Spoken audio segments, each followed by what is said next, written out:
Hello guys, welcome to the YouTube channel. അപ്പോൾ ഇന്ന് നമ്മൾ ചെയ്യാൻ പോകുന്നത് 30 ഡേയ്സ് ചാലഞ്ച് ആട്ടോ. ഇനി അങ്ങോട്ട് വരുന്ന 30 ദിവസം കണ്ടിന്യൂസ് വർക്കൗട്ടും ഡയറ്റും എല്ലാം ഉണ്ടാവും. ഇപ്പം ഞാൻ ബോക്സിംഗ് ക്ലാസ്സിലാണുള്ളത്. ഇന്ന് മുതൽ തുടങ്ങുകയാണ്. ഇനി 30 ദിവസം കണ്ടിന്യൂസ് ഇൻറ്റൻസ് വർക്കൗട്ട് ആയിരിക്കും. ഇപ്പോഴത്തെ ഒരു സ്റ്റേറ്റിൽ ഞാൻ റിങ്ങിൽ ഇറങ്ങുകയാണെങ്കിൽ 8 നില പൊട്ടും. അപ്പോൾ എങ്ങനെയെങ്കിലുമൊക്കെ ഒരു മാസത്തിനുള്ളിൽ ഒന്ന് സെറ്റ് ആവണം, ബോഡി സെറ്റ് ആവണം, മെൻ്റലി ഫിസിക്കലി പവർഫുൾ ആവണം. എന്നിട്ട് റിങ്ങിൽ ഇറങ്ങും. പിന്നെ നമ്മുടെ സ്കൂളിന് വേണ്ടി കപ്പടിക്കണം. അതാണ് ഡ്രീം. Stay tune. ലൈക്ക് ചെയ്യണം, സബ്സ്ക്രൈബ് ചെയ്യണം. നിങ്ങളെ സപ്പോർട്ട് മാതിരി ഇരിക്കും ഇഞ്ച ഔട്ട്പുട്ടും വർക്കും. ഫസ്റ്റ് ഞങ്ങൾ ചെയ്തതെന്ന് വെച്ചാൽ normal push-ups 50 rep count. Second knuckle push-ups, ഇത് 10 റെപ്പ് കൗണ്ട്. മൂന്നാമത് ചെയ്തതാണ് റിസ്റ്റ് റൊട്ടേറ്റഡ് പുഷപ്സ്, ഇതും 25 റെപ്പ് കൗണ്ട് ചെയ്തു. ഷോൾഡേഴ്സിനും ട്രൈസപ്പിനും ഒക്കെ വേണ്ടിയിട്ട് വൈഡ് പുഷപ്സ്. ഫിംഗർ സ്ട്രെങ്ത്തിന് ഓവറോൾ ഹാൻഡ് ഡെവലപ്മെന്റിന് വേണ്ടി ഫിംഗർ പുഷപ്സ്. പിന്നെ ഏറ്റവും ഹാർഡായിട്ടുള്ള വൺ ഹാൻഡ് പുഷപ്സ്. അത് കഴിഞ്ഞിട്ട് ഞങ്ങൾ ചെയ്തതാണ് ക്ലാപ്പ് പുഷപ്സ്. ക്ലാപ്പ് പുഷപ്സ് ചെയ്തപ്പോൾ ഞാൻ ചത്തുപോയി. ഇതെല്ലാം ചെയ്ത് കഴിഞ്ഞ് എൻ്റെ അവസ്ഥ ആദ്യം ഞങ്ങൾ കാലിന് വേണ്ടി ചെയ്ത് സ്പ്ലിറ്റ്സ് ആണ്, ഒന്ന് ലൂസ് ആവാൻ ലെഫ്റ്റും റൈറ്റും. പിന്നെയാണ് മാഷ് പറഞ്ഞത്, മോനെ റെസ്റ്റ് എടുക്കണ്ട, it's time for frog jump. Frog jump ചെയ്തപ്പോൾ മോനെ ചത്തുപോയി. 2 കാലും പിന്നെ അനക്കാൻ പറ്റിയിട്ടില്ല എനിക്ക്. ഇന്ന് 2 കൈയും ബാക്ക് കെട്ടി കാലുകൾ മടക്കി ഫ്രോഗ് ജമ്പ് ചെയ്യണം. എന്നാലേ ഗ്ലൂട്ടും ഹാംസ്ട്രിങ്ങും കോഡ് മസിൽസും ഒക്കെ ടൈറ്റ് ആവുള്ളൂ. പിന്നെ കോച്ച് ഞങ്ങൾക്ക് ഡക്ക് വാക്ക് എങ്ങനെയാണ് ചെയ്യാമെന്ന് കറക്റ്റായിട്ട് പറഞ്ഞു തന്നു. Duck walk one of the most essential വർക്കൗട്ടാണ് ഒരു ബോക്സറിന് വേണ്ടത്. എന്ന് വെച്ചാൽ എന്നാലേ ആ ഒരു എക്സ്പ്ലോസീവ്നെസ്സും റിങ്ങിലിറങ്ങിയാൽ കാലൊക്കെ റെഡി ആവത്തുള്ളൂ. അപ്പോൾ ഞങ്ങൾ ക്ലാസ് മുഴുവൻ ഡക്ക് വാക്ക് ചെയ്തു.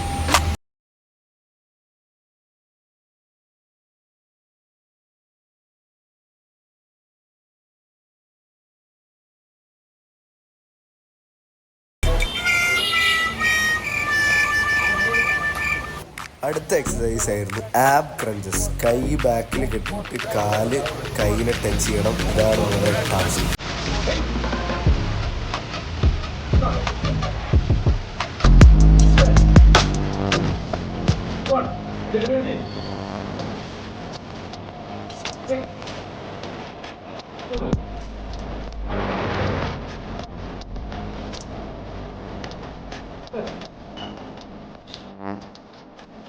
ആബ് ക്രഞ്ചസ് ചെയ്തപ്പോൾ സത്യം പറഞ്ഞാൽ ബോഡി ഫുള്ള് പെയിൻ ഉണ്ടായിരുന്നു. നേരത്തെ പുഷപ്പും പിന്നെ ലെഗ് വർക്കൗട്ടും അതൊക്കെ കഴിഞ്ഞിട്ടാണല്ലോ ഇത് ചെയ്യുന്നത്.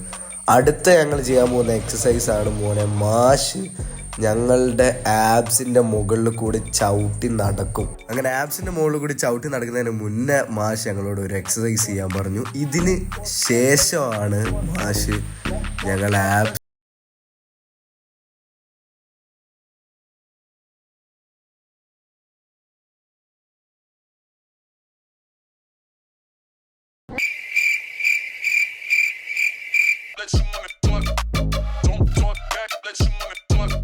ഈ എക്സസൈസിലാണ് ഞങ്ങൾക്ക് ഏറ്റവും കൂടുതൽ പെയിൻ ഫീൽ ചെയ്തത്.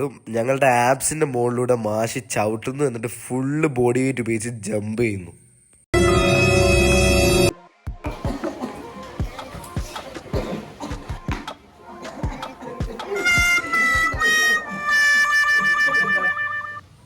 അത്ര ഇൻറ്റൻസ് വർക്കൗട്ടും കാര്യങ്ങളൊക്കെ കഴിഞ്ഞിട്ട് ഞങ്ങൾ 5 മിനിറ്റ് പ്ലാങ്ക് ചെയ്തു guys. 5 minute. Young people to understand how to manage the failure. Effort, dedication, work hard. Don't just work, outwork yourself. Your determination when you have nothing. Your attitude when you have everything. It's the idea that matters. It didn't matter where you come from or what your background is. படிப்பு மட்டும் carrier இல்லை.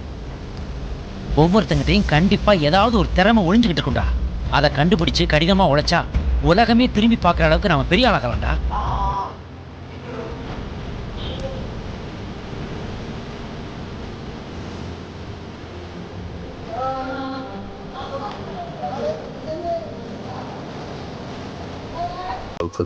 നല്ലത് ചത്തു തൊലയുക. ഇനിയും മുന്നോട്ട് അത് മാത്രമായിരിക്കണം ലക്ഷ്യം. There's always a way. Keep pushing, keep going. Don't stop. അങ്ങനെ ഇത്രയും എക്സസൈസും പ്ലാങ്കും കാര്യങ്ങളൊക്കെ കഴിഞ്ഞിട്ട് പിന്നെ ഫുള്ള് ബോക്സിങ് ട്രെയിനിങ് ആയിരുന്നു. Jab, cross, hook, upper cut. പിന്നെ 1, 2, പിന്നെ ലൈറ്റ് സ്പാറിങ്, ഇതെല്ലാം ഞങ്ങൾ ചെയ്തു. അപ്പോൾ ഇന്ത്യൻസ് ബോക്സിംഗ് ട്രെയിനിങ് ഒക്കെ കഴിഞ്ഞ് വീട്ടിലെത്തി. ഇനിയാണ് ഹൈ പ്രോട്ടീനും വിറ്റാമിൻസും ഒക്കെ ഉള്ള നല്ല ഫുഡ് കഴിക്കണം. അപ്പോൾ ഫുഡിന് എന്താണെന്ന് ഞാൻ കാണിച്ചു തരാം. അപ്പോൾ ഫസ്റ്റ് നമ്മളെ കഥാനായകൻ പ്രോട്ടീൻ റിച്ച് മുട്ട പുഴുങ്ങിയത്, പിന്നെ ബുൾസൈ വിത്ത് യോക്ക്. എന്നുവെച്ചാൽ ഇതിൻ്റെ അകത്ത് ഹെൽത്തി ഫാറ്റ്സ് ഉണ്ട്, അപ്പോൾ ഇതും കഴിക്കണം. പിന്നെ ഒരു സ്പെഷ്യൽ ഐറ്റം യോഗേർട്ട്, തൈരും പൊട്ടാറ്റോവും പിന്നെ ഉള്ളിയൊക്കെ ആയിട്ട് മിക്സ് ചെയ്തിട്ടുള്ളൊരു സാധനം. പിന്നെ കൂട്ടാൻ പാല്, വിറ്റാമിൻ സി, പിന്നെ ഹൈ ന്യൂട്രിയൻസ്. വേറൊരു സാധനം എന്ന് വെച്ചാൽ ഫിൻഷോഫിയൻ ബനാനാസ്. അപ്പോൾ ഗൈസ് ഇതാണ് ഫൈനല്. കുറച്ച് വൈറ്റ് റൈസ് ഉണ്ട്, തൈരിൻ്റെ സാധനം ഉണ്ട്, ബുൾസൈ, പിന്നെ പപ്പായൻ്റെ കറി, ഉച്ചക്കത്ത് 3 ഗ്ലാസ് പാല്, പഴം, പിന്നെ പുഴുങ്ങിയ മുട്ട ഓൺ ദ വേ. അപ്പോൾ ഇതാണ് നമ്മളെ വർക്കൗട്ടും കാര്യങ്ങളൊക്കെ കഴിഞ്ഞിട്ട് കഴിക്കുന്ന ഫുഡ്. പിന്നെ കഴിഞ്ഞ വീഡിയോൻ്റെ കമൻറ്റ് സെക്ഷൻ ഫുള്ള് മോനെ ഡയറ്റ് ഒരിക്കലും കോംപ്രമൈസ് ചെയ്യരുതെന്നായിരുന്നു. ഞാൻ പാലിച്ചിട്ടുണ്ട്. ഇനി ഡയറ്റ് നോ കോംപ്രമൈസ്. ഹായ്, ഒരു വാ. ടാറ്റാ.